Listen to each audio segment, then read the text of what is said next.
শাকিব খান জন্ম ২৮ মার্চ ১৯৭৯, একজন জনপ্রিয় বাংলাদেশী চলচ্চিত্র অভিনেতা। তার প্রকৃত নাম মাসুদ রানা হলেও তিনি শাকিব খান নামে চলচ্চিত্র অঙ্গনে আবির্ভূত হন। প্রাথমিক জীবন: শাকিব খান জন্মগ্রহণ করেন বাংলাদেশের ঢাকা বিভাগের নারায়ণগঞ্জ জেলার একটি সম্ভ্রান্ত মুসলিম পরিবারে। তার বাবা আব্দুর রব ছিলেন সরকারি দপ্তরের কর্মচারী এবং মাতা নূরজাহান একজন গৃহিণী। অভিনয় জীবন: শাকিব দুই বাংলার একজন বিখ্যাত অভিনেতা। শাকিব খান ১৯৯৯ সালে প্রথম চুক্তিবদ্ধ হন সবাই তো সুখী হতে চায় চলচ্চিত্রে। আফতাব খান টুলু পরিচালিত এ ছায়াছবির মাধ্যমে তিনি প্রথম ক্যামেরার সামনে দাঁড়িয়েছিলেন। এ ছবির শুটিং শেষ না হতেই তার সুনাম ছড়িয়ে পড়ে ঢালিউডের পরিচালক প্রযোজকদের মাঝে। শাকিব খান অভিনীত প্রথম ছায়াছবি সোহানুর রহমান সোহান পরিচালিত অনন্ত ভালোবাসা। ২০০১ সালে মুক্তি পায় তার অভিনীত শিকারী, স্বপ্নের বাসর, মায়ের জেহাদ ছায়াছবিগুলো। ২০০৩ সালে অভিনয় করেন সাহসী মানুষ চাই, প্রাণের মানুষ, ক্ষমতার দাপট ও সবার উপরে প্রেম চলচ্চিত্রে।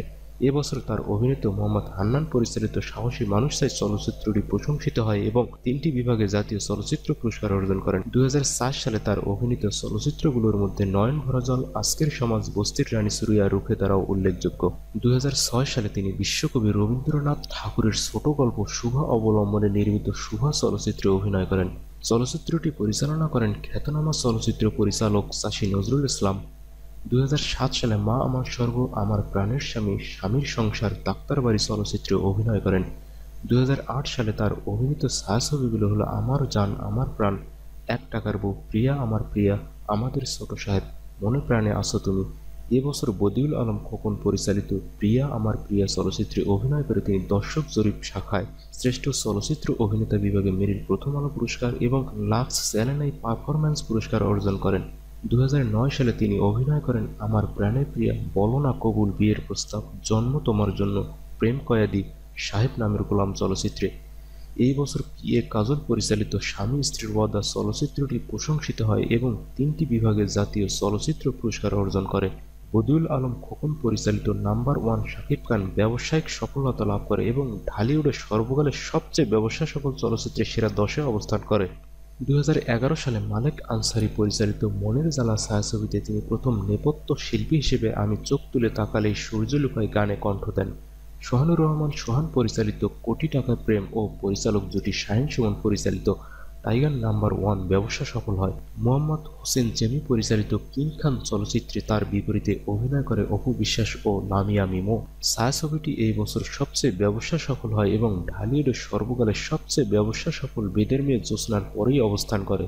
বদিউল আলম খোকন পরিচালিত ডন নাম্বার ওয়ান চলচ্চিত্রের জন্য ২০১৩ সালে দর্শক জরিপ শাখায় শ্রেষ্ঠ চলচ্চিত্র অভিনেতা বিভাগে মেরিল প্রথম আলো পুরস্কার অর্জন করে। শাহীন সুমন পরিচালিত খোদার পরে মা ছবিতে মুন্না চরিত্রে অভিনয় করেন। এই চলচ্চিত্রে অভিনয়ের জন্য তিনি ২০১৪ সালে প্রদত্ত জাতীয় চলচ্চিত্র পুরস্কারে শ্রেষ্ঠ অভিনেতা হিসেবে তার দ্বিতীয় পুরস্কার অর্জন করেন। এছাড়া নায়ক হিসেবে রেকর্ড সংখ্যক পারিশ্রমিকের অধিকারী শাকিব খান সর্বশেষ চমক সৃষ্টি করেন বাংলাদেশ চলচ্চিত্র শিল্পী সমিতির নির্বাচনে সভাপতি নির্বাচিত হয়ে। পরের বছর ২০১৩ সালে মুক্তি পায় তার অভিনীত ভালোবাসা আজকাল, দেবদাস, মাই নেম ইজ খান পূর্ণদৈর্ঘ্য প্রেম কাহিনী। শাকিব খান ২০১৪ সালে অভিনয় করেন রাজত্ব, সেরা নায়ক, কঠিন প্রতিশোধ, হিরো দ্য সুপারস্টার ছায়াছবিতে। এসকে ফিল্মসের ব্যানারে হিরো দ্য সুপারস্টার ছায়াছবিটি প্রযোজনা করেন শাকিব খান নিজেই।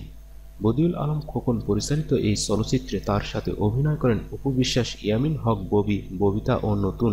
২০১৫ সালে তার অভিনীত এই তো প্রেম, দুই পৃথিবী, লাভ ম্যারেজ, রাজাবাবু মুক্তি পায়।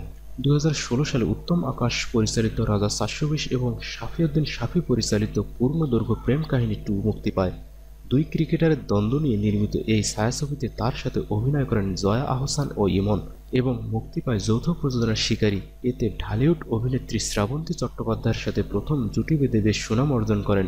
প্রচার দূত: শাকিব খান ২০১৩ সালে এনার্জি ড্রিঙ্ক পাওয়ার এর অ্যাম্বাসেডর হন।